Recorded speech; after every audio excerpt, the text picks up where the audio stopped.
there's a lot of people who are hurting out there, and sometimes we don't realize we're hurting. Sometimes we hurt other people without meaning to because we're hurting.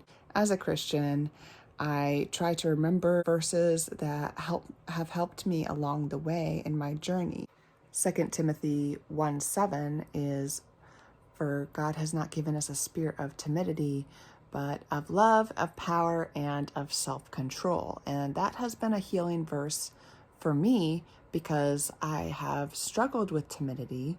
I struggled with timidity growing up, middle child of 11, and asserting myself and being like, no, I'm not going to do that. I'm not going to continue to bend over backwards for everybody and have no one pay attention to me, for example. I was meditating on that verse, and, I know that, in the book of Timothy, it's about someone who's young, who is being looked down on. And, Paul is exhorting him.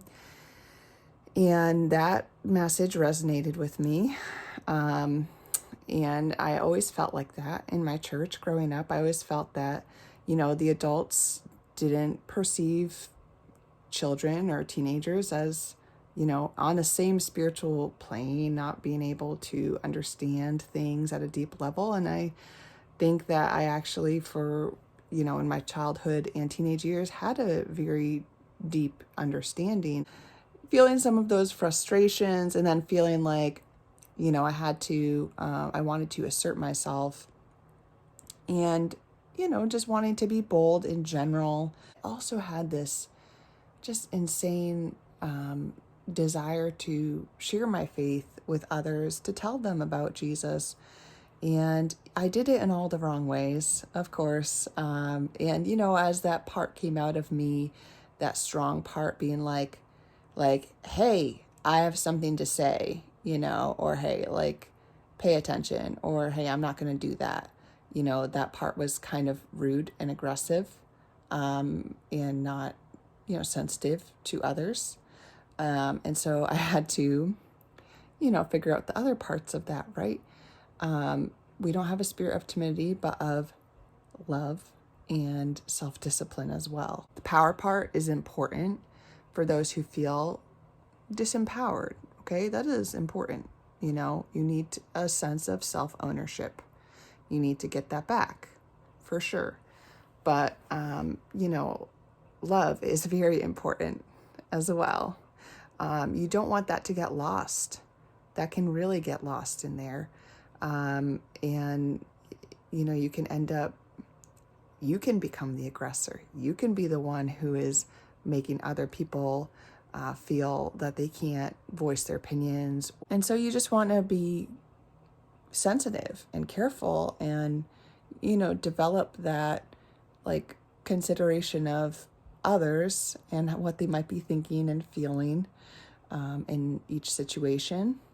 And as you develop that awareness, becoming, more aware of how to love others.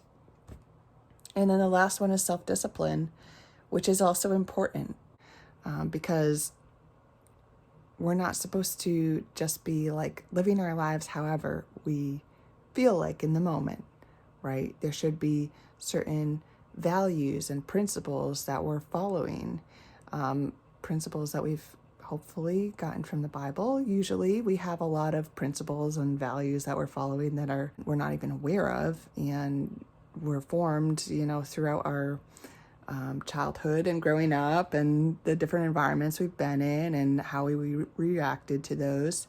And so, some of those are going to need to be challenged. And so the discipline comes in to say, I'm not just going to assume that whatever I'm feeling or thinking in the moment is the right thing that I'm going to follow, but I'm going to try to be a little bit more structured here in terms of the decisions that I'm making, in terms of how I'm, living each day and planning my life. Obviously, part of self-discipline is not being given to vices. On the positive side, it is following virtues as well.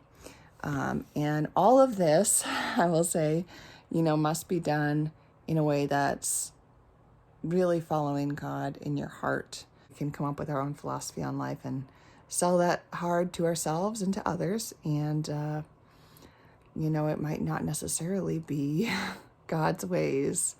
The thing is, at any given point, we have certain ideas that are aligned with God, and we have certain ideas that are really not aligned with God. Because on this side of things, we are sinful. We have a bent that, is away from the Lord, unfortunately, even as believers. That, yes, we've been saved. Yes, we've been sanctified, but we are also in the process of sanctification. And therefore, we can't say, oh, all of my ways are God's ways. That's not the reality. And so if you live as if that is the reality, then you are not living in the truth. Please see 1 John chapter 1, and that will hopefully help you there. So anyways, these are just some of my thoughts. And I just want to encourage you, if you are working through trauma and healing, that, it's important for you to look to Scripture for guidance, for comfort. And then, in that, finding out what it really means. It's really hard, okay, when you're in a dark place to think clearly. And those emotions can be so strong that they really can change the way that you think about things, the way you perceive yourself, the way that you perceive the world, the way that you perceive reality. Very, very strong. And so you want to kind of overcome that by looking at what is true. And even though in the moment certain things might not feel as true to you, these are things that hopefully you have tested throughout your life. Hopefully you have some faith experience under your belt so that you can look back and be like, oh, you know what? God has provided for me through these times in the past. Right now, I'm really needing God's provision. And I'm so desperate. And,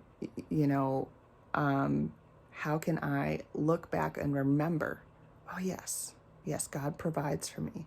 And God will provide for me now, even though those feelings of hopelessness might feel overwhelming to you. I guess what I'm trying to say is to really just be patient through this process of healing and to trust in the Lord through it. And I don't say that, trust in the Lord, what's wrong with you? I say that, trust in the Lord because He really loves you. He really cares for you. And the truth is that God has seen you through everything in your life, whether you are aware of it or not, whether you have acknowledged Him at points in your life or not, that God created you and God knows the ins and outs of your mind. He knows everything that's happened in your life. God cares about your troubles and your sorrows. God, cares about your joys as well. And God is a healer. And God cares about your healing.